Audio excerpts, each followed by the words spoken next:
All right, everybody, to do a Hemi swap in a Z, you kind of do some things a little bit differently. Since this car did come with the VQ, it is not equipped to handle the 5.7 that we're going to put in it. So our good friends at LOJ provided everything we will need to mount the transmission to this engine and get it going. LOJ, huge shout out to them. Their parts are all made in the USA. All materials are sourced from the USA, and this is what comes out of it. These pieces right here, they're absolutely beautiful, are gonna help us mate our 5.7 with our C09 and keep that shifter in the factory location to make this swap as easy and simple as possible. Now, many of you may be wondering, how do you mount a CD to the 5.7? And we'll show you here. We have our adapter plate, which will give the bolt pattern and mock of the 5.7 to the CD. Then we have our flywheel made for the 5.7, the pressure plate clutch for the 5.7, the oil pan transmission relocation kit, and our beautiful starter, oil pickup, and other accessories to make this 5.7 fit in here. Don't forget the engine mounts as well. Since the VQ is a lot smaller than the 5.7 we have here, it's going to take a little bit of massaging and finessing to get in here, but with the LOJ kit, it eliminates that headache of will it fit or will it not fit. Another thing I want to touch point on is this clutch right here, this 1000 series Clutch Masters clutch that was supplied by LOJ. Thank you to them again. This is rated for 2,000 foot-pounds of torque. Now, I'm not saying we're gonna get there, but I'm just saying longevity-wise, it's gonna survive, no problem. 2,000. 2,000. That should be able to handle even Godzilla coming through in here and trying to hit us with its atomic breath. So, enough talking, let's get to work. Let's do it. We'll dissect parts by parts. Let's do it. So we are here, we are mocking all the LOJ parts onto this 5.7 Hemi to make sure everything clears, everything fits. They already test fitted everything, but we just gotta make sure with these manifolds that come off the Hellcat to make sure we have optimum flow and everything clears. And obviously, this is somehow supposed to fit into our 350Z. You're putting that into what? Who the heck are you? Hi, Daniel with Color Fittings here. I heard somebody called a plumber. I didn't clog another toilet, did I? This would be the second one. Okay, you got a good snake? Wrong. No, I think we need you, because without the proper fittings and hosing, then this ain't gonna power, and then you gonna be slower than me. Oh, that would suck. A lot. So let's get to putting this engine in and let the magic man do his magic.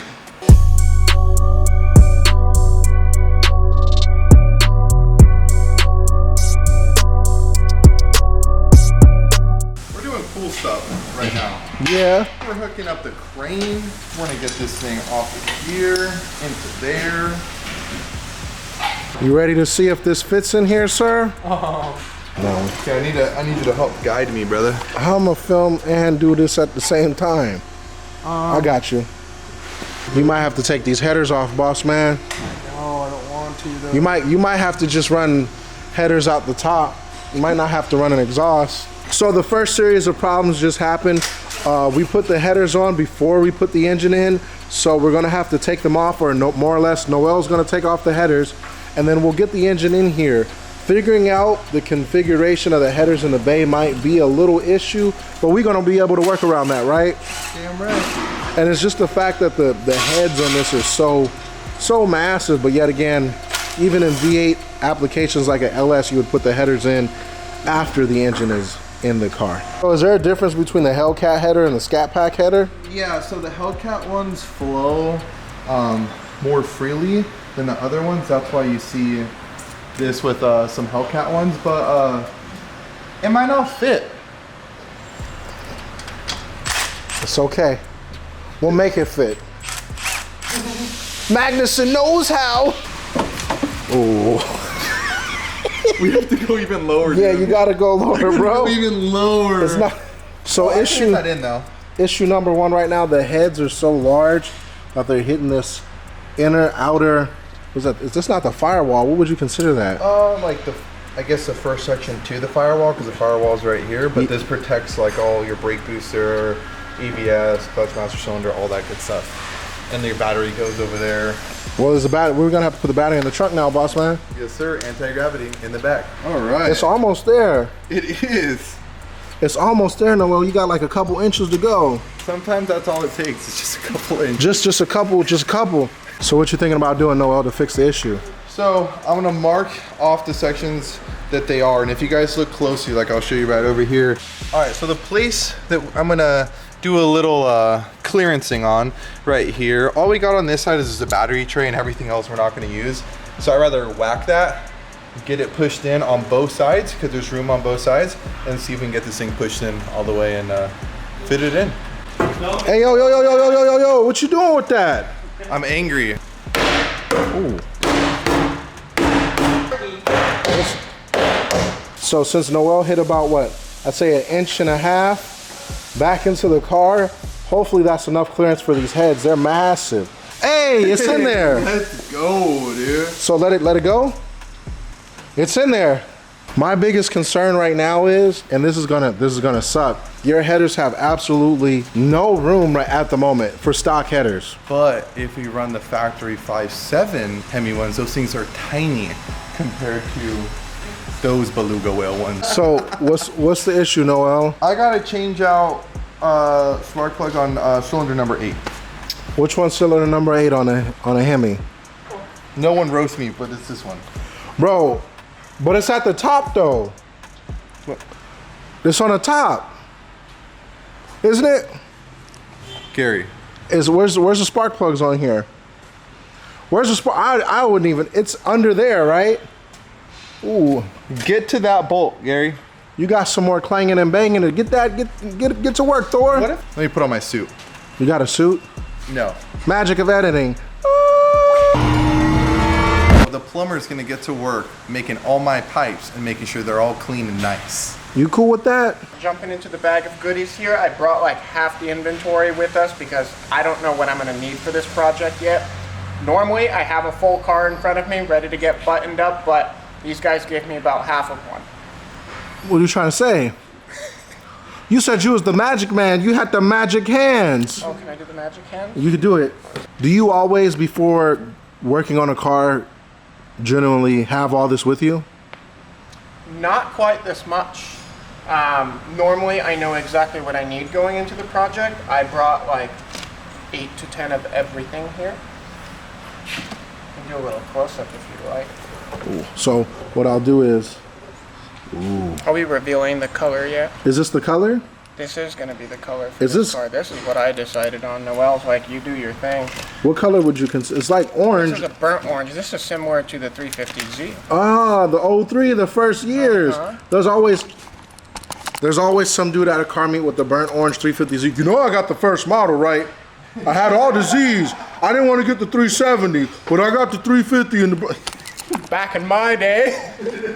So, A little bit inspiration from the Gulf livery. I decided to bring teal for the hose separators. Okay. Yeah, so we'll see how that comes out. I brought a bunch of extra adapters as well for the power steering pump. Noel isn't sure what size is going to go in there. For all of the fuel system, we're going to be running a PTFE or a Teflon line. This has the highest chemical resistance you'll find for fuel systems. Despite the fact that modern AN hose is advertised and is compatible with E85 and race fuel, it's something you'll have to service more frequently if you don't run PTFE. I always wondered that because I have PTFE on the 34 and the 33, so. So I actually learned more in detail why that is, or basically when I went to do Jose's car, Smoky Bakery Jose with the GTO, I found out that the company that provides him with his fuel components does not let him run standard AN hose because of the possibility of corrosion and clogging the fuel injectors. So I did some research and I found some nice charts that show different chemical resistances for different material. And PTFE has an A grade rating for everything you can put in there, including butter. I don't know why you would be doing that, but who knows? Industrial cooking applications. Industrial cooking application.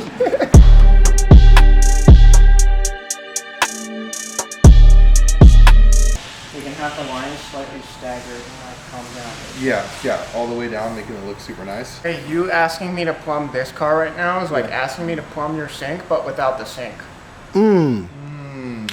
Well, sometimes you have to use your imagination. Imagination. Does that work well in your realm, sir? Does I don't know imagination? if we can build this on imagination. So realistically, I imagine this car is running right now. really?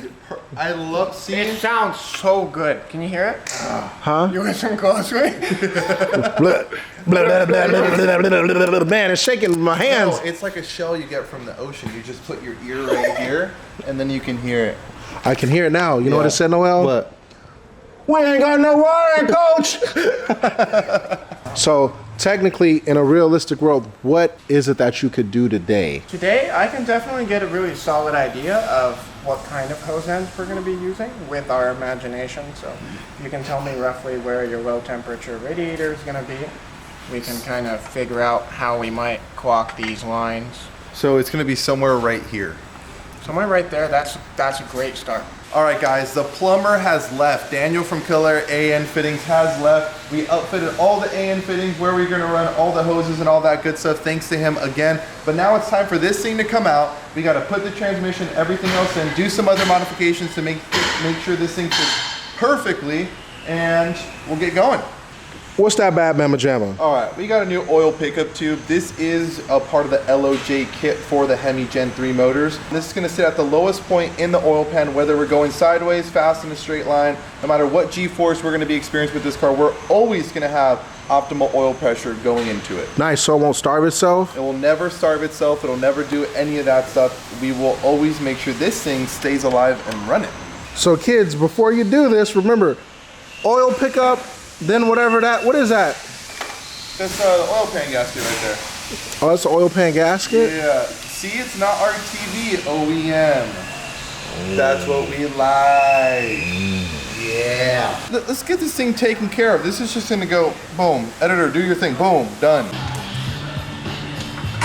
So right now we are putting the LOJ adapter plate on to mate the factory CB09 6-speed transmission on to the 5.7 liter Hemi unit. So we're gonna put some Loctite on these bolts, get this on there, get the flywheel on there, get the twin disc clutch on there and the starter, and make this all one unit. Hell yeah. Let's do it.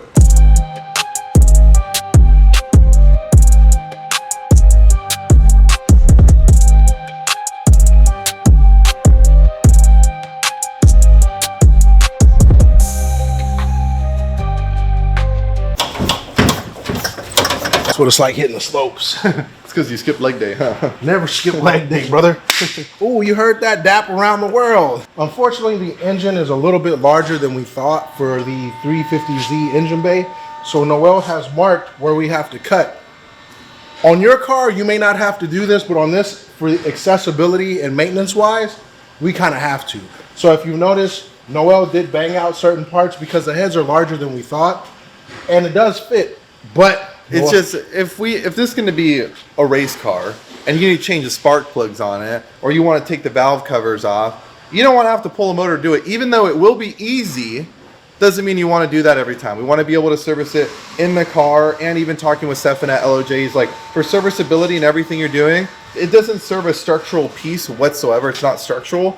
It's just, it's there to protect, of course, other components and to look better, right? Because you got trim pieces all over and all that good stuff. But we're going to take all that out, be able to service it super easy, and it'll look just as nice. We'll make sure of that. But we'll do a nice clean cut, make sure everything's clearance nice and curved and painted and all that good stuff.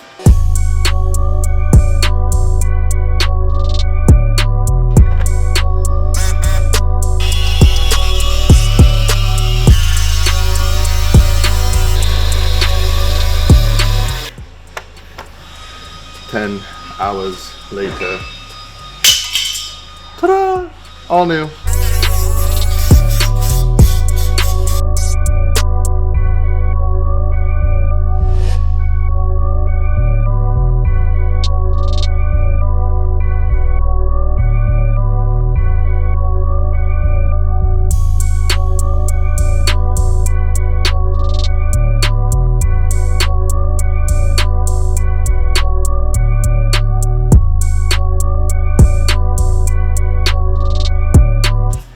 And be good to go, just like that.